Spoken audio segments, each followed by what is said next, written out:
तो भाई हम लोगों ने साइक के बारे में डिस्कस कर लिया था कि तुमने कैसे प्रिपेयर किया था और इस बार कैसे अटेम्प्ट किया था। तो अब बात करते हैं हम लोग जीटीओ की, जो कि हमारा एएफएसबी में होता है डे 2 में। तो जीटीओ में सबसे पहले हमारा होता है ग्रुप डिस्कशन, जो कि 2 जीडी हमारे होते हैं। तो क्या अप्रोच था तुम्हारा और क्या एक्सपीरियंस था, तुमने कैसे टैकल किया सिचुएशन को, तो बताओ कुछ। जीडी का मेरा अप्रोच रहता है कि मतलब जो भी टॉपिक आया तो उसके बारे में एक करेक्ट लीड चूज करना पहले तो। फिर एक बार मैंने एक लीड चूज कर ली तो फिर मैं उसके ऊपर सोचता हूँ कि क्या पॉइंट्स रेलेवेंट है। तो 5-6 मैं पॉइंट बोलता हूँ और मतलब चांस मिलता है। आप जैसे उस उतना हीटअप नहीं रहता है वो जीडी। तो वो नॉर्मली ठीक रहता है, बट कभी कभी गलत बंदे आ जाए तो वो भी हीटअप हो जाता है। तो हम्म। उसमें क्या है, चांस मिले तो आप अपने पॉइंट्स बोलो 5-6। फिर एक लीड पे स्टिक रहो, फिर उसके बाद आप फिर बाद में किसी को अगर काउंटर करना हो तो आप काउंटर कर सकते हो उनको पॉइंट पोलाइटली आप काउंटर करो कि नहीं ये डेटा और फैक्ट्स बोलते हैं, ऐसा बोलते हैं। वो हो गया। अगर मैं बात करूं कि कैसे मैंने जीडी के लिए प्रिपेयर किया, तो जीडी के लिए इंपॉर्टेंट क्या होता है कि जीडी के लिए आपको अवेयर रहना पड़ता है। डे टू डे हैपनिंग्स में कुछ भी हो रहा है तो बी अवेयर ऑफ दैट, ठीक है। और क्या होता है कि एक जीडी के लिए एक बुक आती है, जैसे कि बुक नहीं, जीडी के लिए एक मेरे पास डेटा एंड फैक्ट्स की वो है। तो वो मैंने एक फ्रेंड से ली थी जो कि सिविल सर्विस का प्रिपरेशन कर रहा था। तो उससे मुझे एक बुक मिली जहां पर डेटा एंड फैक्ट्स बहुत लिखे हुए थे, जैसे वुमेन एम्पावरमेंट है या वुमेन्स के बारे में है। तो बहुत सारे डेटा होते हैं, तो वो डेटा आप एक दो अपने नोट्स बना सकते हो डेटा पे कि जब जीडी में कोई पर्टिकुलरली रिलेटेड चीज आए तो आप वो डेटा फैक्ट्स को बोल सको, ठीक है। जैसे कि मैंने याद करके रखे थे कि इंडिया की जितनी सारी रैंक होती है, हैप्पीनेस इंडेक्स में क्या रैंक है या किसी और इंडेक्स में क्या रैंक है, वो याद रखी थी। और चैनल्स होते हैं, वर्ल्ड अफेयर्स चैनल है, स्टडी आईक्यू चैनल है। तो ये सब आप फॉलो करो स्टडी या फिर ग्लोज हो गया। न्यूज़पेपर रीड करो। हाँ, हम्म। स्टडी ग्लोज भी हो गया। तो ये स्टडी आईक्यू के जो भी एजुकेटर है ना, वो उन लोगों ने अभी अभी अपना अपना चैनल खोल लिया, बट हम्म। वो एजुकेटर्स बहुत अच्छे हैं। अगर आप, हम्म। मैं 2 साल से फॉलो कर रहा हूँ तो उनसे बहुत सीखने मिलता है, ठीक है। हम्म। तो ये तो मोस्टली सबको पता रहता है, सब फॉलो करते हैं इनकी वीडियोस हम्म। क्योंकि अच्छी भी लगती है वीडियोस। और हम्म। आप जैसे कि एक जीडी डिस्कशन करके साइट है, तो वहां से आप करंट वाले जीडीज को देख सकते हो। वहां पर भी वो लोग अपने डालते रहते हैं, आप पोस्ट डालते रहते हैं। तो वहां से आप ले सकते हो जीडी का। और थर्ड वो हो जाएगा कि प्रैक्टिस। तो आप जीडी की प्रैक्टिस भी करते रहो। ग्रुप में पीपीडीटी ग्रुप है हमारा एक, तो उसमें हम ये भी जीटी की भी प्रैक्टिस करते हैं। एक कोई टॉपिक पकड़ते हैं रडर पॉइंट से। रडर पॉइंट एक साइट है जहाँ पर बहुत सारे जीडी के वो होते हैं, पॉइंट्स होते हैं, मतलब टॉपिक होते हैं। तो वो टॉपिक को भी हम डिस्कस करते हैं, उसमें पॉइंट्स निकालते हैं। फिर मैं खुद एनालाइज करता हूँ कि हाँ कुछ और पॉइंट्स ऐड कर सकते हैं क्या। तो नेट पे पहले रिसर्च कर ली थोड़ी, पढ़ लिया थोड़ा कि हाँ हाँ ये पॉइंट होते हैं। तो वो भी कंटिन्यूअस लिख रहे हैं, तो आपके पास एक कॉम्प्रिहेंसिव नोट बन जाते हैं कि जो बुक से पॉइंट लिख रहे, डेटा फैक्ट वो सब अलग लिखे हुए हैं। आप जो दूसरे चैनल्स के माध्यम से पढ़ रहे हो, जैसे कि न्यूज़पेपर से पढ़ रहे हो, उससे पढ़ रहे हो, तो वहां भी आपको कोई अच्छा पॉइंट मिल गया, उससे भी आपका नॉलेज बिल्डअप हो रहा है। तो ऐसे आपकी जीडी की पूरे आप मतलब प्रिपरेशन कर सकते हो। ये हो गया जीडी का। हम्म। और यार जैसे तुमने बताया कि तुम प्रिपरेशन कर रहे हम्म। थे एसएससी सीजीएल की, ठीक है। तो हम्म। उसके ग्लोब के अंदर पूरा अपना सीडीएस एफ कैट और सीजी कैट जितने भी डिफेंस एग्जाम्स आते हैं वो उसके अंदर सबसेट है, ठीक है। वो सुपर सेट बन गया, ये हम्म। सबसेट्स हो गए। हम्म। तो तुम्हें हम्म। एडवांटेज मिला इस बात का, तुम्हें एग्जामिनेशन क्लियर करने हाँ में भी मिला। तुमने फिर जीडी हाँ और जीपी और जहाँ पे भी अवेयरनेस के क्वेश्चंस आते हैं जीके से हाँ रिलेटेड, हाँ हाँ। डिफेंस फोर्सेस से रिलेटेड, तुम्हें इसका एडवांटेज मिल रहा था कि तुम एक ऐसे एग्जाम की तैयारी कर रहे हो जिसका स्टैंडर्ड बहुत हाई है। फिर उसके बाद जो नीचे के एग्जाम होते हैं सारे निकलते जाते हैं, ठीक है। हम्म। हम्म। तो ये हमारा हम्म। हमारा ग्रुप डिस्कशन हो जाता है, ठीक है। अगर तुम हम्म। ये बताओ, जैसे अगर हमने देखा है कुछ ग्रुप डिस्कशंस में ऐसा होता है कि कोई किसी को बोलने नहीं देता, जनरली रिपीटर्स के ग्रुप में तुमने देखा हम्म। होगा। हम्म। तो तुम्हारा भी रिपीटर्स का ग्रुप था, ठीक है। तो हम्म। तुमने कैसे टैकल हम्म। किया, तुम्हारा बिल्कुल स्मूथ जीडी था कि बंदे वहां पे डोमिनेट कर रहे थे, या तुम नहीं, लोग एक दूसरे को अब चांस दे रहे थे, क्या था? नहीं, इस बार ग्रुप थोड़ा अलग था। तो इस बार डोमिनेटिंग थे बच्चे। तो जैसे एक बंदा था तो वो सबको कट कर रहा था, वो उसकी वॉइस भी बहुत ज्यादा थी, तो बोले जा रहा है बोले जा रहा है कंटिन्यूअसली जीडी में। दोनों जीडी में उसने ऐसे ही किया। और वो क्या कर रहे हैं ना कि एक टेक्निक इस्तेमाल कर रहे थे कि लेट हिम स्पीक करके फिर वो बोल रहा खुद है, ही बोलने उसमें लगते थोड़ा हैं। अपना ऐड करके हाँ खुद ही बोलने लगते हैं। तो ये टेक्निक बड़ी पॉपुलर है। अब उनको लगता है जीटीओ बेवकूफ है, उसको तो कुछ पता नहीं है। बार बार आप यही यूज करोगे, लेट हिम स्पीक और वो हम्म। फिर आपका फिर अपना पॉइंट ऐड कर पर्सनैलिटी नहीं दोगे। समझेगा उनको। हाँ, पर्सनैलिटी आपकी समझ जाती है उसको कि हाँ भाई यही बंदा है, तो ये तो मतलब दूसरों का नाम लेके अपना चिपका रहा है। फिर ये नहीं करना है आपको। और ऐसे बंदे थे, अब उनको काउंटर करना एक और अलग ही हेडेक होता है कि आप अपना पॉइंट भी सोच रहे हो, फिर आपको उनको भी करना है, संभालना है। बट इसमें केस क्या होता है कि आप उसको बोलने दो, आप जैसी ही वो बोलता है ट्राई करो। मैंने बोला ना, ट्राई कभी करना नहीं छोड़ना है आपको, बस बोलने की, घुसने घुसने की कोशिश करना है। आपको पॉइंट आएगा जब सब शांत हो जाएंगे, आप बोलोगे और आप उस कंटिन्यू करो, उसके पॉइंट को, अपने आप को पॉइंट को खत्म करो। फिर 3-4 बार 5 बार मेरे को मौका मिल गया, क्योंकि मैं ट्राई कर रहा था। जब भी बोल रहा है उसको ट्राई कर रहा हूँ, जब भी बोल रहा है ट्राई कर रहा हूँ, तो ऐसे मेरे को पॉइंट मिल गया। मेरे को उसको काउंटर करने की जरूरत ही नहीं पड़ी। और वो कई कई वो लोग गलत अपने मुंह से ही गलत बात बोल देते हैं, तो फिर तो आप अच्छे से बता सकते हो कि पकड़ देखो ये सकते हो। फैक्ट है, ये डेटा है। हाँ हाँ, पकड़ सकते हो, ये फैक्ट है, ये डेटा है। So I I don't think you are, ये जो भी है पोलाइट वे हाँ, में, वो भी पोलाइट वे पोलाइटली में वहां। कि जेंटलमैन आई हाँ, appreciate your point but in my opinion I but think I this think is the the data, fact. हाँ, हाँ, according to the data it doesn't relate with your whatever you are saying. ठीक है, ये जो प्यार, बहुत प्यार से पोलाइट गीला वे। कपड़ा हाँ मारा जाता है ना, हाँ वही। हाँ हाँ हाँ, वही वही वही वही वही वही, वो मारना है आपको, गुस्सा दिखाना ही नहीं है बिल्कुल। ठीक है, कामनेस मेंटेन रखनी है, अपनी कामनेस। कि कई बंदे डर जाते हैं कि यार चांस ही नहीं मिल रहा, चांस ही नहीं मिल रहा है, क्या होगा क्या होगा, ऐसे नहीं। डेस्परेट हो जाता है। मिलेगा चांस, हाँ मिलेगा चांस, कोई टेंशन की बात नहीं है। 3-4 ऐसे हम्म, पॉइंट बोलो कि दमदार बोलो, ठीक है। हम्म, जी, कई होते हैं कि सिर्फ बकवास पॉइंट बोलते हैं, जितना भी बोलते हैं सब बकवास बोलते हैं, कुछ उससे हम्म, रिलेटेड ही नहीं है कोई चीज। हम्म, बट आप जब एक मीनिंगफुल पॉइंट डिलीवर करते हो तो जीटीओ को समझता है कि कौन मीनिंगफुल है, क्योंकि वो भी इंटेलेक्चुअल बंदा है, वो जीटीओ को भी है, ज्ञान है पूरे ब्रह्मांड का, ठीक है। तो हम्म। फिर आप वो अपना ज्ञान ऐसे ही दोगे नहीं तो बैठा रिलेट वहां हो पे। जाता है। हाँ हाँ। तो फिर जीडी का टेंशन ज्यादा मतलब यही फॉलो करो, अपने नोट्स क्लियर रखो, नोट्स बनाओ जीडी पे, ठीक है। मैं बोलूंगा शॉर्ट में 5-6 पॉइंट्स में, हर हर तुम्हें जो भी टॉपिक प्रैक्टिस करते हो उस पे 5-6 डेटा फैक्ट्स लिखो। जैसे मैंने वुमेन का एक लिखा था, तो उसमें क्या होता है, बहुत सारे वो होते हैं कि women get 38% less pay than men as compare to men. और फिर बहुत सारे और भी रेट, जैसे एग्रीकल्चर में कितने हमारी पॉपुलेशन इन्वॉल्व है, एग्रीकल्चर पे बहुत क्वेश्चन आता है, कितना इनकम जनरेट होता है, सर्विसेज सेक्टर से कितना आता है, ये सब कॉमन चीज है, ये बहुत आती है। तो ये सबको याद करो, मतलब फिर डेटा फैक्ट्स इंपॉर्टेंट है, क्योंकि आपका लॉजिकल रीजन उधर दिखता है कि हाँ भाई इसको तो सब पता है, ये इसको तो डेटा फैक्ट सब पता है। जैसे हमारा एक मोमेंट हुआ, तो हमारे जीटीओ ने बोला कि 1.2 बिलियन पॉपुलेशन, तो वो पहले कुछ तो बोल रहा था, उस पे बात पे बोला उसने 1.2 बिलियन पॉपुलेशन, सबको मौका मिलना चाहिए बोलने का, ये वे। तो जो हमारा टॉपिक है ना यूएनएससी पे था, तो मेरे को उस पे जीटीओ को करेक्ट करने का मौका मिल गया। मैंने बोला 1.4 बिलियन पॉपुलेशन है, ये 1.2 पे अटका हुआ है। नाउ वी तो मैं क्रॉस्ड भाई चाइना एज वेल। तो मैं भाई यूएनएससी में बोल रहा हूँ कि यूएनएससी में इतनी बड़ी कंट्री है, हमारी पॉपुलेशन 1.4 बिलियन 4 बिलियन है। और हमें हाँ, यूएनएससी का सीट नहीं दे रहे हैं वो लोग। परमानेंट सीट नहीं तो दे फिर रहे। उससे मैंने करेक्ट भी किया कि हाँ भाई जीटीओ भाई 1.2 देख नहीं लो, है। करेक्ट कर लो अपना पॉइंट। हाँ हाँ, ये मैंने काम किया था उधर। तो भाई अपना इसके साथ ग्रुप डिस्कशन हो जाता है, ठीक है। ग्रुप डिस्कशन के बाद अपना आता है ग्रुप प्लानिंग एक्सरसाइज। तो ग्रुप हम्म। प्लानिंग एक्सरसाइज में क्या हुआ था और तुमने कैसे प्रिपेयर किया था, वो बताओ थोड़ा। ओके, तो जीपी की भी अगेन प्रैक्टिस नीडेड है, ठीक है। ये सब चीजों की प्रैक्टिस नीडेड है। 50% आप प्रैक्टिस में डिवोट करो, किसी के साथ प्रैक्टिस करते हो, अकेले प्रैक्टिस करते हो, कोई फर्क नहीं पड़ता, प्रैक्टिस करो।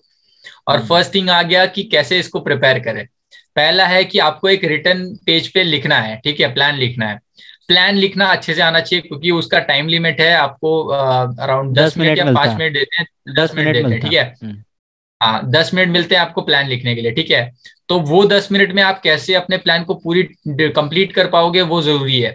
तो प्लान का एक स्ट्रक्चर होता है कि जैसे आपने मान लो प्रायोरिटीज लिख ली, आपकी प्रॉब्लम नंबर 1 है, P1 P2 P3, तो मैं ऐसे लिखता था, P1 problem is this, P2 problem is this, P3 problem is this, P4 problem is this. अब हम्म, हो गया टीम, आपके पास 8 बंदे हैं लेट्स से, तो 8 बंदे को कैसे आपने डिवाइड किया, मैंने वो लिख दिया, T1 is 3 members, T2 is 4 member, जितना भी है। फिर आप अपने रिसोर्सेज लिखते हो कि ये मेरी व्हीकल अवेलेबल है, ये मेरा कुछ अवेलेबल है। और आपके खुद के याद रखने के लिए आप एक टाइमिंग लिखते हो कि यहाँ पे ये टाइमिंग स्टार्ट होता है, यहाँ पे बॉम्ब ब्लास्ट होगा, यहाँ पे ये होगा, ठीक है। हम्म, फिर आपको टैकल कैसे करना है, तो मैं ऐसे लिखता था कि team T1 will solve problem P1, तो मैंने लिख दिया डायरेक्ट वो T1 कॉमा P1, और P1। मैं डायरेक्ट अपना प्लान लिखना चालू कर दिया, ठीक है। अब मेरे को हम्म, कोई जरूरत नहीं, मैंने शॉर्ट फॉर्म में लिख दिया। अब मेरे को डिस्टेंस भी लिखना हो तो मैं लिखता था D इक्वल्स टू ये, T इक्वल्स टू ये। अब उसका मैंने एब्रीवेशन नहीं दिया क्योंकि मुझे पता है जीटीओ समझदार है, उसको समझ जाएगा कि यूनिट लिखी हुई है तो समझ जाएगा उसको, ठीक है। अब उसके बाद मैंने अपना प्लान लिख दिया कि this team will go from this to this, तो उसमें भी मैं एरो यूज करता था, टू ये लिखता ही नहीं था, मैं लिखता था कि from let's say Dadar to here, जो भी है वैसा लिख दिया मैंने, ठीक है। और टाइम स्पीड, एक और टाइम स्पीड कैलकुलेट करना चालू कर दो माइंड में, क्योंकि पहले से आप प्रैक्टिस करते रहो कि क्योंकि वहां पर आपके पास टाइम प्रेशर रहेगा और आप कैलकुलेट नहीं कर पाओगे, रफली कैलकुलेट करना है, अप्रोक्स कैलकुलेट करना है, बट अप्रोक्स भी आपका पास में होना चाहिए, ऐसा नहीं कि कहीं और पे होना चाहिए। और हो गया मेटल रोड अनमेटल रोड, क्या स्पीड होती है, ट्रेन की नॉर्मल स्पीड क्या होती है, जैसे 50 किलोमीटर पर आवर या 60 किलोमीटर पर आवर, वो डिसाइड कर लो। और ये सब करने के बाद जैसे बहुत सारे प्लान होते हैं ना कि आप इस रास्ते से भी जा सकते हो, इस रास्ते से भी जा सकते हो, तो लॉजिकली आपको कनेक्ट करना है कि कहाँ का टाइम कम लग रहा है, कहाँ ठीक इफेक्टिव है वो रास्ता। तो ये सब चीजें आप प्रैक्टिस करोगे तभी आपको पता चलेगा। और रिसोर्सेज भी देखना आना चाहिए कि ये जैसे अगर ट्रेन का स्टेशन है तो स्टेशन में क्या कम्युनिकेशन होगा, सैटेलाइट कम्युनिकेशन अवेलेबल होगी, तो उससे कम्युनिकेट कर सकते हैं क्या ट्रेन के पायलट को, जो भी है। तो वो सब आपको देखना पड़ेगा। और इससे रिलेटेड आप नेट पे देख सकते हो कि ट्रेन से रिलेटेड कोई चीज हो गई तो वो देख सकते हो, वो देख सकते हो। तो एक आपके पास कंप्रिहेंसिव आ जाएगा कि हाँ ये पूरा स्ट्रक्चर होता है, मैप को कैसे समझना होता है, 1 centimetre equals to this much होता है, तो कैसे एनालाइज करके डिस्टेंस नापना है कि अच्छा ये लोकेशन से इतना डिस्टेंस है। तो ये सब ये आता है प्रिपरेशन स्टेज में। तो यार जैसे तुमने बताया ना कि हम लोग रिसोर्सेज पे भी ध्यान देना चाहिए हम लोगों को, क्योंकि यार हम लोगों की जो ऑब्जर्वेशन होती है ना वो चीज वो बहुत मैटर करती है कि ये बंदा ऐसी चीज कौन सी देख पा रहा है जो विजिबल नहीं है, जो ये खुद इमेजिन कर रहा है। अब रेलवे स्टेशन जैसे तुमने बताया, वहां पे आपको वो आरपीएफ मिल जाएगी, ठीक है, पुलिस हाँ की वहां पे आरपीएफ मिल जाएगी, हाँ। फैसिलिटी हो गई, कम्युनिकेशन की हो गई, वहां पे टीटी होगा, उसको इन्फॉर्म करके तुम रिजॉल्व कर सकते हो बहुत सारी चीजें। तो वहां पे बहुत सारे रिसोर्सेज हैं। जैसे एक बार क्या हुआ, अभी लास्ट एसएसबी में मेरे क्या हुआ, हमारी एक सिचुएशन थी कि हमारा ग्रुप था ना, वहां पे एक छोटी सी बच्ची रो रही थी, और उस बच्ची ने बताया कि उसकी जो मम्मी थी लास्ट स्टेशन पे उसको लास्ट टाइम दिखी थी, वो पानी भरने के लिए उतरी थी। तो सब बंदे क्या कर रहे थे ना, बोलते कि यार उसकी मम्मी को हम लेने जाएंगे स्टेशन पे। तो मैंने वहां पे कुछ पॉइंट्स दिया कि यार तुम ये क्यों अज्यूम कर रहे हो कि उसकी मम्मी वहीं रह गई होंगी। भाई अगर ट्रेन चलती हुई दिखेगी तो वो दूसरे कोच में चढ़ जाएगी, ठीक है, उसको पता है हाँ उसकी बच्ची हाँ अंदर है तो वो तो चढ़ेगी ना, बॉटल भरे पानी भरे ना भरे बच्ची इंपॉर्टेंट है, ठीक है, हाँ इतना हाँ तो हाँ सही बात मदर है। में वो होगा ना। हाँ तो हाँ मैंने वो जब ये होता है, पॉइंट बोला हाँ। ना तो सब लोग शांत हो गए, बोलते हैं yes yes gentleman, I think we should include this, क्योंकि वो फालतू में तुम्हें इंक्रीज कर रहे हो प्रॉब्लम को। जैसे अब तुम्हें वापस प्रॉब्लम को, रेलवे हाँ। स्टेशन जाना पड़ेगा, रेलवे स्टेशन जाके उसकी मम्मी को ढूंढना पड़ेगा। भाई क्यों ही कर रहे हो, उसकी मम्मी चढ़ गई होगी दूसरे कोच में, चढ़ उसकी गई बेटी होगी। को लेके जाओ और ढूंढ लो। तो ऐसे हम लोगों ने बहुत सारी सिचुएशंस को, तुम इंटेंसिटी को कम या ज्यादा कर सकते हो तुम्हारे परसेप्शन पे, तो ऐसे तुम सॉल्व कर सकते लॉजिकल होना बहुत इंपॉर्टेंट है, इसमें लॉजिक दिखता है कि हाँ भाई हो। बंदे ने लॉजिक लगा कि हाँ पॉसिबिलिटी हम्म है कि चढ़ गई होगी, चढ़ गई होगी, उतर मतलब उधर ही रह तुम गई, ऐसा ऐसे क्यों क्या सोच रहे हो कि वो रह possibility? गई। हाँ हाँ सही है। तो इसके साथ हम्म हमारा ग्रुप प्लानिंग एक्सरसाइज हो जाता है। और तुमने बहुत ही अच्छे से बताया कि हम लोग जैसे टीम को ऐसे ग्रुप बांट देंगे, सब टीम्स में बांट देंगे, T1 T2 T3, प्रॉब्लम्स हो जाएंगे P1 P2 P3।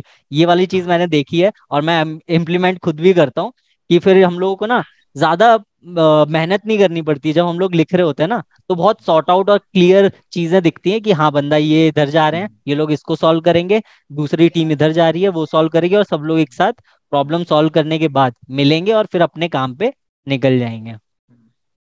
तो अपना हो गया यहाँ पे ग्रुप प्लानिंग एक्सरसाइज।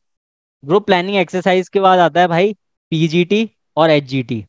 हाँ, तो पीजीटी के लिए क्या है ना कि पीजीटी के लिए थिंकिंग पावर बहुत जरूरी है। जैसे ही आपके सामने स्ट्रक्चर आता है तो आपको आइडिया के बारे में सोचना चालू कर देना, आपको वेस्ट नहीं करना फट्टी बल्ला हाथ में लेने में, ग्रैब करने में, वो वेस्ट है। फट्टी बल्ला जिसके पास भी हो, आइडिया जिसका होगा उसकी चलेगी। वो आइडिया जिसके पास आ गया आप कन्विंस कर लो कि भाई बल्ला फट्टा दे, मुझे आइडिया पता है, मेरे को क्लैरिटी है कि आगे कैसे जाना है। तो जीटीओ यही देखता है कि कौन अच्छा आइडिया दे पा रहा है। ग्रुप को भी आपको साथ लेके चलना है, ऐसा नहीं कि कोई ग्रुप वाला बंदा आइडिया अच्छा दे रहा है, आप उसके एक्सेप्ट कर नहीं रहे हो आइडिया को, अपने आइडिया लगा रहे हो। You have to logically analyse कि यार उसका आइडिया अच्छा है कि आपका आइडिया अच्छा है। अगर आपका अच्छा है तो आप उसको कन्विंस करो कि यार अब पहले मेरा अप्लाई कर देते हैं, मेरे को लगता है, आई एम श्योर अबाउट कि ये इंप्लीमेंट हो जाएगा। फिर बोलोगे आप तेरा आइडिया अगर मेरा नहीं हुआ तो बाद में अप्लाई करेंगे, ठीक है। तो उसके बाद आप लो फट्टा बल्ली और अप्लाई करो। और जनरली क्या होता है कि वो जीटीओ अपना इम्प्लीमेंट भी करने नहीं देता है, आपसे पूछता है आइडिया, आइडिया उसको लगा सही, वो बोलता है ठीक है नेक्स्ट टास्क पे बढ़ो। अब उसमें एक और बात होती है कि आपको ना जो जैसे कि कई बार क्या होता है कि आपको जो वो स्ट्रक्चर्स या फिर वो जो पट्टी बल्ला दिए होते हैं, ठीक है, तो कई रूल्स होते हैं, जैसे कि दो को एक साथ नहीं बांधना, बहुत सारे रूल्स होते हैं। तो ये तो आप घर पे पढ़ लोगे कि ये इतने सारे रूल्स है, बुक में भी मिल जाता है। बट सेकंड होता है कि वो वहां पर भी चेंज करते हैं। मेरे टाइम पे उन लोगों ने चेंज किया, और हर एसएसबी में देखता हूँ कि कुछ ना कुछ माइन्यूट सा चेंज कर देते हैं, और ये जानबूझ के चेंज करते हैं कि बंदा सिर्फ वो जो प्रीवियस अपना ज्ञान लेके आया उस पे ना रहे, नए से सिरे से करे। तो ये अटेंशन बहुत जरूरी है। जीटीओ के इंस्ट्रक्शन को ध्यान से सुनो, जब भी वो स्ट्रक्चर को एक्सप्लेन करता है या फिर कलर का बताता है, इन्फिनिटी रूल बताता है, जो रूल बताता है, पहले से सुनो उसको और ध्यान से सुनो, क्योंकि ये आप मिस कर गए ना तो फिर जैसे मेरी एक गलती हुई कि एक बंदे ने टास्क, हमारा ब्रिज बन चुका था तो उस पे क्रॉस करते हुए गिर गया वो, ठीक है, बहुत बेसिक रूल था पर मेरे से गलती होगी, वो गिर गया। तो भाई वो बंदे ने रिपीट कर लिया, बट मैं पीछे से बोल रहा हूँ नहीं नहीं अब सब आ जाओ वापस सबको रिपीट करना पड़ेगा। फिर ग्रुप वाले बंदे मेरे को बोल रहे हैं कि भाई क्यों, तो फिर मेरे को अच्छा यार, अरे रे सॉरी सॉरी ठीक है, फिर चल गए हम लोग।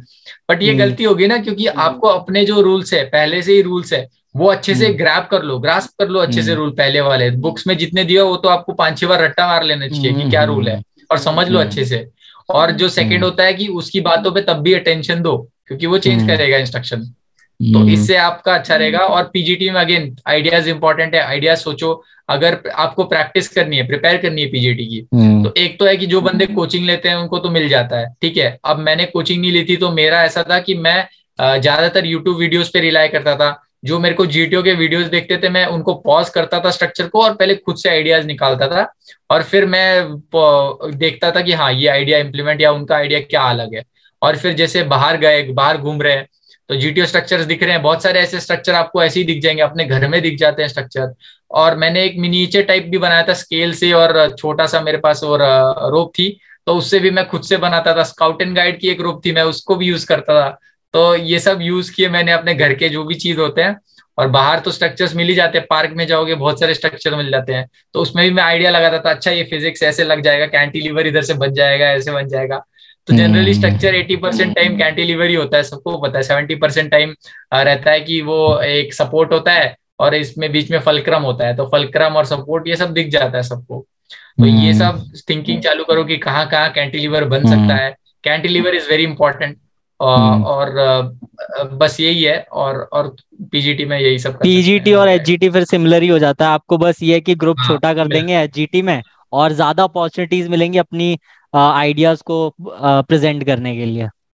जीटी एचजीटी में क्या होता है ना कि अगर मान लो आपसे थोड़ी बहुत गलती हो गई है पीजीटी में, बट एचजीटी आपको ये मौका मिलता है कि आप लीडर बन जाओ। अब 8 लोग में 10 लोग में नहीं बन पाए, पर 3 लोग में आपको बनना है, ठीक है। तो बनना मेरा पड़ेगा। ऐसे ही था, पहले वाले में मैं इतना नहीं बन पाया, कोई तो थे मतलब जो chaos मचाने वाले थे वो बंदे थे, बट सेकंड जब बड़ा बटा तो वो चले गए 1-2 बंदे।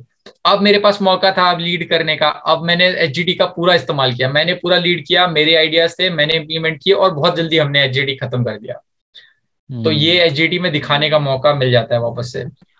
एचजीटी यार बहुत ही अच्छी चीज है, क्योंकि ना मौका देता है ये सबको। ये जो एसएसबी हम्म। प्रोसीजर है ना, लोगों को लगेगा कि यार मुझे मौका नहीं मिल रहा बोलने का या दिखाने का मेरी क्वालिटीज, हाँ लेकिन यार हाँ। हर जगह मौका देख अपॉर्चुनिटीज हैं कि तुम यार अपनी क्वालिटीज को पोर्ट्रे कर सको, और जो तुम अपनी पर्सनैलिटी है उसको दिखा सको कि सर मेरे में ये क्वालिटीज है, और इस क्वालिटीज के बेसिस पे आप देख लीजिए मुझे लेना है कि नहीं लेना। लेना है कि नहीं लेना है। हाँ। हम्म। तो फिर इसके बाद हमारा एचजीटी हो जाता है। फिर एचजीटी के बाद हमारा फिर होता है group obstacle race, G O R. हाँ जीओआर। Jio are. तो वो कैसा रहा हम्म। था? तो उसमें क्या था ना, तो उसमें भी मेरे को थोड़ा बहुत आइडिया था, बट मैं मेरे लिए ये फर्स्ट था, मैं पहली बार जियो आर कर रहा था, कि अर्लियर जियो आर नहीं हुआ था मेरा, मैं पहली बार जब इन हुआ था। तो उसमें क्या था कि मेरे को लगा कि एफएसबी में जियो आर नहीं होता, बट अब उन लोगों ने नए से इंक्लूड करना चालू कर दिया, जुलाई से चालू किया था अराउंड। तो अब मेरे को नई बात पता चली, अच्छा तो फिर जियो आर का मैंने देख लिया था कि हाँ होने वाला है। तो उसके लिए क्या था ना कि मैंने एक वीडियो में देखा था कि आप फॉर्मेशन पहले से ही डिसाइड कर लो, जैसे आपकी ग्रुप की फॉर्मेशन है, तो पहले क्या होता है, पहले थोड़े लीन और वो स्ट्रांग वाले बंदे रखो कि वो अच्छे से वो क्लाइंब वाइम कर जाए और खींच भी ले, पुल भी कर ले लोग हैवी वालों को। और मिडिल में आप हैवी वाले को रखो, तो जैसे हमारे में कोई कोई मोटे थे तो उनको बीच में रख दिया हमने, और लास्ट में रखे हमने हाइटेड वाले, क्योंकि हाइटेड वाले आगे वाला पुश जो कर फर्स्ट होगा सकते हैं। उसको पुश भी करेंगे ऊपर, और चढ़ेंगे भी, क्लाइंब भी आराम से कर लेंगे क्योंकि उनके पास हाइट है।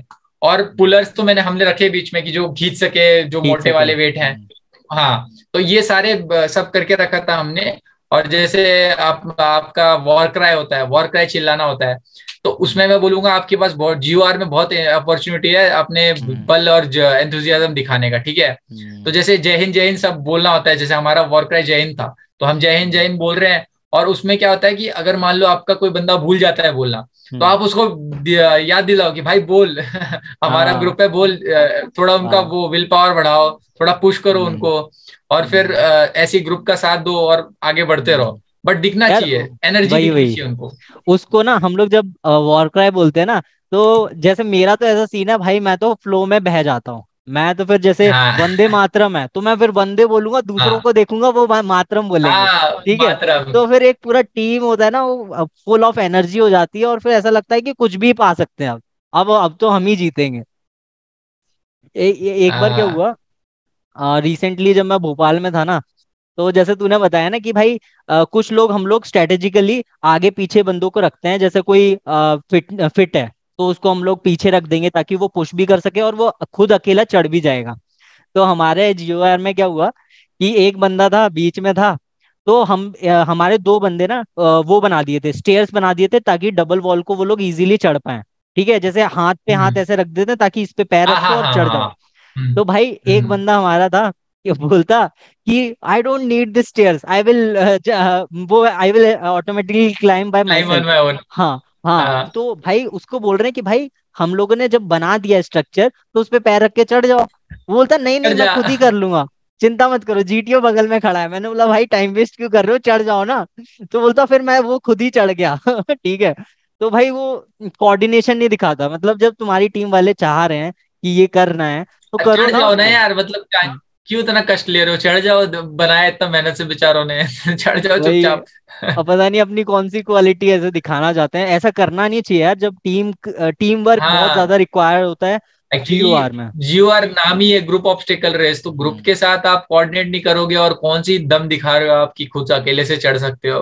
वो इतना दम देखते भी नहीं है भाई, मतलब ठीक है इंडिविजुअल ऑब्स्टेकल रहता है, आप उधर दम दिखाओ, आपको दम दिखाने का टाइम मिलेगा आयो में। GOR वो चीज नहीं है, दम हाँ, दिखाना है बट ग्रुप के साथ भी रहना है। फिर सब कुछ बना हुआ है, सब कुछ तैयार है, खाना खाने प्लेट में है, तो ये क्यों बोल रहे हो कि हाँ। भाई मैं फिर से लेके आऊंगा प्लेट में, ये वाला नहीं खाऊंगा। ठीक है भाई, तो ऐसे हमारा GOR हो जाता है। फिर GOR के बाद आता है लेक्चरेट। तो लेक्चरेट में यार बहुत सारे लोग कंफ्यूज रहते हैं कि हम लोग कैसे ऑर्गेनाइज करें थॉट्स को, पॉइंट्स को, in order hmm to deliver a very good lecturette.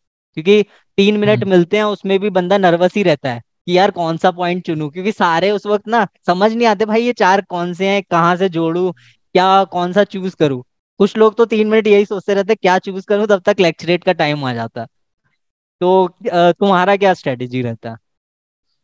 देखो, अटेम्प्ट करने की मैं स्ट्रैटेजी बताऊंगा ना, लेक्चर है तो आपको जैसे ही कार्ड मिलता है उस पे 4 टॉपिक लिखे होता है, ठीक है। सब कुछ कंफ्यूजन 4 के बारे में नहीं होता है, 2 3 के बारे में होता है, जनरली 2 होते हैं, 2 के बारे में कंफ्यूज हो जाता है कि यार ये करूँ ये करूँ। पहला स्ट्रैटेजी ये है कि आपको 2 टॉपिक मिलता है, एक पकड़ो, एक पे सोचना चालू करो कितने पॉइंट्स याद आ रहे हैं। 4 5 पॉइंट याद आ रहे हैं, लेट्स से 4 5 तुम्हें थॉट्स याद आ रहे हैं, हाँ ये बोल सकता हूँ, ये बोल सकता हूँ। दूसरे वाले पे थोड़ा ज्यादा आ गए, 5 6 आ गए, आपको मिल गया किसको अटेम्प्ट करना है। सेकेंड स्ट्रैटेजी होती है कि टाइम लिमिट। जैसे ही आपको कार्ड मिला तो आप डिसाइड कर लो कि 10 20 सेकंड बाद, कितने सेकंड बाद मैं इसको छोड़ दूंगा और मैं डिसाइड कर लूंगा जो मेरे को टॉपिक लगता है, ठीक है। ये रहता है कि इतने पे डिसाइड कर लेना है, नो मैटर व्हाट, ठीक है। ये भी स्ट्रैटेजी काम करती है। तो ये दोनों को क्लब करके मैं एक स्ट्रैटेजी बोलूं तो आप 30 सेकंड में डिसाइड कर लो, जो थॉट्स रिकलेक्ट हो रहे हैं उसके अकॉर्डिंग आपको पता चल जाने वाला है कि किसका आपको ज्यादा पता है, ठीक है। और ये डेडलाइन तो बता ही दिया मैंने, 30 सेकंड रखो या 10 सेकंड रखो, डेडलाइन रख दो, इतने में सिलेक्ट करके निकल लेना है और उसके ऊपर सोचना चालू कर देना है, सिंपल। तो ये हो गया पहली स्ट्रैटेजी, ठीक है। अब जब आप उधर जाते हो तो जैसे पहले आप रिकॉल कर रहे हो माइंड में, तो आप उसको स्ट्रक्चर्ड वे में रखो।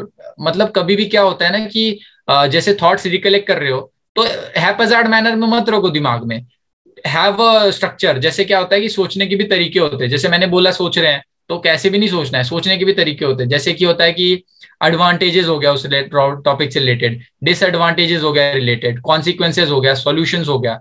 और एक और होता है जैसे मैंने 5-7 लिख के रखे क्वेश्चंस, जैसे व्हाई, व्हेन, वेयर, हाउ, ये सारे चीजें। तो जैसे आपको ये यूएनएससी का टॉपिक मिल गया, तो यूएनएससी पहले तो आप इंट्रोडक्शन कराओगे कि भैया यूएनएससी है क्या, इसमें कौन कौन से मेंबर्स हैं, ये है ये है। तो इसको हाउ हाउ में आ जाएगा कि हाउ यूएनएससी सॉल्व्स प्रॉब्लम, और हाउ यूएनएससी वाज मेड, और इसमें बहुत सारी कुछ हाउस आ सकते हैं, ठीक है।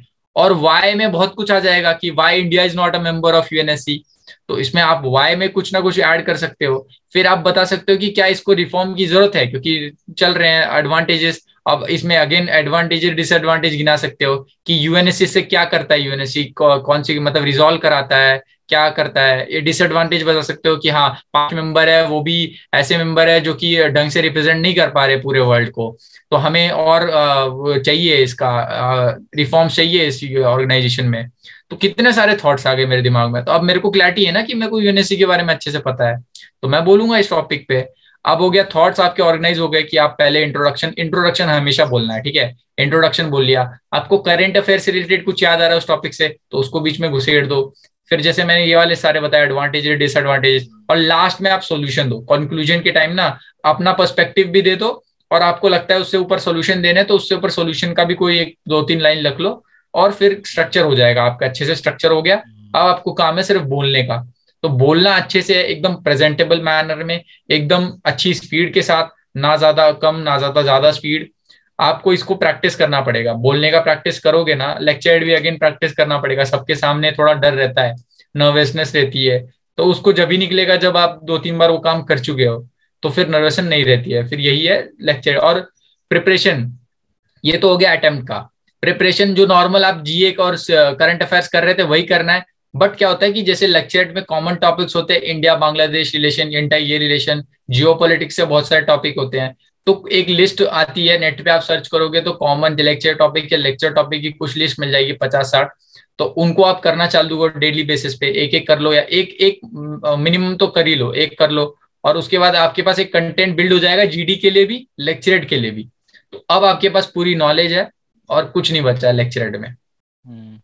तो जैसे यार तुमने बताया ना कि इसको ऑर्गेनाइज कैसे करते हैं, मैं भी ऐसे ही करता हूँ। सबसे पहले इंट्रोडक्शन दे दिया, ठीक है। इंट्रोडक्शन के बाद मेन बॉडी में हम लोग एडवांटेजेस डिसएडवांटेजेस मेरिट डीमेरिट्स के बारे में बात कर लेते हैं, फिर उसके सोल्यूशन के बारे में बात करते हैं, फिर कंक्लूजन कर देते हैं। और जैसे तुमने बताया हाउ व्हाट व्हाई, ये चीजें भी कर सकते हो। और जैसे मैं एक और चीज करता हूँ, पास्ट, अगर कोई भी चीज है उसका पास्ट क्या है, अभी प्रेजेंट में क्या सिचुएशन है, और फ्यूचर क्या है, इन 3 चीजों के बारे में डिस्कस करोगे ना तो 3 मिनट आराम से निकल जाएंगे। तो मेन गेम तो ये कॉन्फिडेंस का है कि अगर बंदा कॉन्फिडेंटली अपने थॉट्स को एक्सप्रेस कर पा रहा है तो बस काम हो चुका है आपका। तो मेनली आपका यही देख रहे हैं कि आप 3 मिनट कॉन्फिडेंट हो कि नहीं अपने बारे में जब कुछ चीजें एक्सप्लेन कर रहे हो। तो दैट्स फॉर लेक्चरेट। तो लेक्चरेट के बाद हम लोग बात करते हैं जीटीओ डे 2 की। तो उसमें सबसे पहले अपने पास आ जाता है कमांड टास्क। तो कमांड टास्क में क्या रहता है सीन? कमांड टास्क में क्या हुआ ना कि कमांड टास्क में आपको पता चल जाता है कि यार क्या ऑब्जर्वेशन रही है जीटीओ की मेरे बारे में। टास्क देता है, पता चलता था यार सिंपल टास्क दे दिया आप तो मतलब हो गया जो होना था, और अच्छा टास्क दे दिया तो हाँ चांस है, हो सकता है।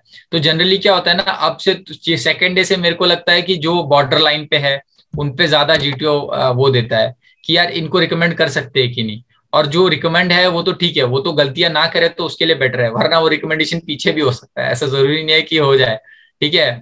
तो कमांड टास्क में मेरे को हार्ड दिया था, तो एक लोड था, लोड सेंटर में था, लोड को रिट्रीव करना था। तो मैंने सॉल्यूशन दिया पहला वाला, तो बोलता है कि नहीं ये दोनों साइड सपोर्ट, मैंने बोला था तुमको दोनों साइड सपोर्ट देना है, तो उस साइड भी सपोर्ट दो।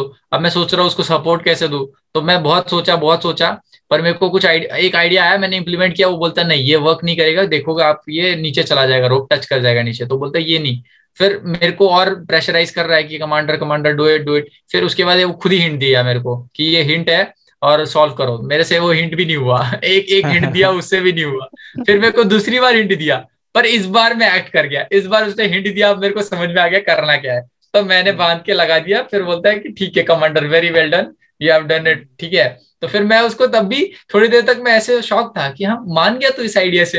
हाँ तो फिर मैं फिर कि भाई क्या मैं वो सही बोला में कर चुका कमांडर। हूँ। हाँ, हाँ। तो बोलता कि commander don't you trust your own idea, तो मैं बोलता no sir I trust my idea. तो बोलता then very well done go. तो बोलता ठीक है, लीव योर फट्टा बिल्ली एंड गो। तो मैंने बोला ठीक है चलते हैं भाई, हो गया है। यार पता है क्या, कमांड टास्क में ना बड़ा मजा आता है मुझे तो पर्सनली ना, इतना इंटरेस्ट आता है ना कि कमांड टास्क में। तो अभी रिसेंटली क्या हुआ, मैं ये जो मेरा लास्ट उसका था एसएससी टेक भोपाल में ना, तो वहां पे हमारा जो रिपीटर्स का बैच था उसमें से दो बंदों ने कमांड टास्क कंप्लीट किया था। उनमें से एक मैं था और दूसरा बंदा था जो रेकमेंड हुआ था अपने लास्ट अटेम्प्ट में। तो मेरा जो टास्क था वो भी डिफिकल्ट था। तो उसमें क्या था, मेरी ना बल्ली वो जो फट्टा था ना थोड़ा सा हाइट हो गया था, मतलब थोड़ा नीचे मैंने सपोर्ट ज्यादा हाँ कर दिया था समझ तो गया, वो हाइट हो गया। एंगल एंगल तो वो ज्यादा हो गया बोलता था, हाँ। बोलता commander you want to launch a rocket from here. मैंने बोला नो सर। मैं फिर उसको बैलेंस करके मैंने उसका बेस सही किया, उसका जो सपोर्ट होता है पीछे उसको लेवल पे लेके आया। मैंने बोला now we can clear and we can go ahead. बोलता yes yes now you can go. मैंने बोला अच्छा सर। तो मतलब वो लोग प्रेशर क्रिएट करते हैं कि भाई तुम कैसे रिएक्ट करते हो प्रेशर में, कि वो बोलेगा commander you are running out of time, you are not able to complete even a one obstacle, how will you manage the forces. तो ये उनकी शॉर्ट ट्रिक्स रहती हैं तुम्हारे अंदर घुसने की, कि कैसे तुम्हारे माइंड कैसे काम करता है। यार मेरे को लगता है ना कि यार 100% तो एसएसबी में, और वो प्रेशर मत लो यार, प्रेशर लेने का कोई फायदा नहीं है। देखो 100% देना है तो आप पूरा प्रोएक्टिव रहो, पूरा घुसे रहो उस टास्क में, अपना बेस्ट देने की कोशिश करो। बट डोंट टेक स्ट्रेस, ठीक है। अपना प्रेशर वेशर मत लो कि यार ये बुरा चला गया, ये वो चला गया। रिपेंड मत करो उधर, तो रिपेंड मत करो, घर आके जो करना है रिपेंड कर लो। पर उधर रिपेंड मत करो, उधर कोशिश करो कि नेक्स्ट टास्क है, हाँ अभी नेक्स्ट है, नेक्स्ट है। चलो जीटीओ अच्छा नहीं किया, इंटरव्यू है मेरे पास, तो ऐसे मेंटालिटी रखनी है उधर। हम्म। तो यार हमारा फिर ये कमांड टास्क हो जाता है। कमांड टास्क के बाद हमारा आता हम्म। है इंडिविजुअल ऑब्स्टिकल्स। तो एएफएसबी में भाई इंडिविजुअल ऑब्स्टिकल्स का लेवल मैं देख चुका हूँ, उसमें अगर 6 से 7 हो जाए तो भी बहुत है। ठीक है, तो बहुत बहुत तुम्हारा क्या अच्छा। हाल था? मेरा क्या हुआ ना कि इस बार मेरे 6 ही हुए, क्योंकि पिछली हाँ। बार 9 हुए थे पर इस बार 6 हुए, क्योंकि मैंने इस बार रोप क्लाइंबिंग अटेम्प्ट कर ली। रोप क्लाइंबिंग मैंने अटेम्प्ट की, मुझे बीच में पता चल गया कि नहीं जाने वाला है, तो अब मैं उधर हाँ। से भागे भागे उतरा और फिर मैंने आगे वाले टास्क किए, तो उसमें बहुत टाइम वेस्ट हो गया मेरा। और उसके बाद क्या था कि मेरे को लगा वो बैलेंसिंग बीम वाला हो जाएगा मेरे से। इस बार हम्म। वो बैलेंसिंग बीम वाला भी नहीं हुआ मेरे से। पता नहीं जूते मैंने अलग पहले थे क्या हो गया, तो वो भी नहीं हुआ। फिर उसके हम्म। बाद 6 ही किए मैंने, और उसमें 7वां मैंने अटेम्प्ट कर दिया था, और वो होने ही वाला था कि उसने बेल बजा दिया और फिर मेरे को उधर से उतरना पड़ा। तो हम्म। फिर वो 6 ही हुए मेरे से। बट ये था कि मैंने जंप अच्छे लिए, जो भी जंप लेने थे, कूदना था वो भी देखना होता है, फिजिकल फिटनेस उन्होंने देख लिया, करेज और जो भी स्टैमिना है वो देख लिया था। तो फिर मेरे को लगा कि कोई इतना इशू नहीं है। बट टास्क ट्राई करो कि ज्यादा कर दो अटेम्प्ट, और फिजिकल फिटनेस सही रखो यार पहले से ही एसएसबी के लिए। वो तो है। अरे नहीं यार, ऐसा होता है ना कि अगर बेल बज जाती है, अगर तुम कोई ऑब्स्टेकल पार कर रहे हो ना, बेल बज जाती है तो तुम उसको कंप्लीट कर सकते हो। हाँ पर मैं हमें बोल दिया था कि चुपचाप उतर जाना। तो हमने बोला ठीक है, सुन लिया हमने। भाई हमारे में तो क्या तो हुआ, ऐसा ऐसी सिचुएशन हो गई थी कि हमारे जो दो बंदे थे उनका मतलब वो ओवरलैप हो गए। दोनों बंदे एक ही टास्क को कर रहे हैं, तो एक ऊपर बर्मा ब्रिज पे चढ़ा हुआ है, एक नीचे सीढ़ियों पे चढ़ा हुआ है। दोनों एक साथ कर अच्छा रहे हैं। मैंने भाई बोला भाई ये क्या कर रहे हो तुम लोग? जीटीए भी बोल रहा है भाई इन लोगों को बस एक ही टास्क मिला सबसे पहले करने को। तो भाई साहब। तो दोनों का इसके बाद कोलिजन हो भाई, गया। तो इसके बाद अपना ये हो जाता है, इंडिविजुअल ऑब्स्टेकल हो जाता है, फिर एफजीटी आता है। उसका तुम जान ही रहे हो हम्म। कितनी वैल्यू है। तो कैसा था तुम्हारा हाँ, एफजीटी?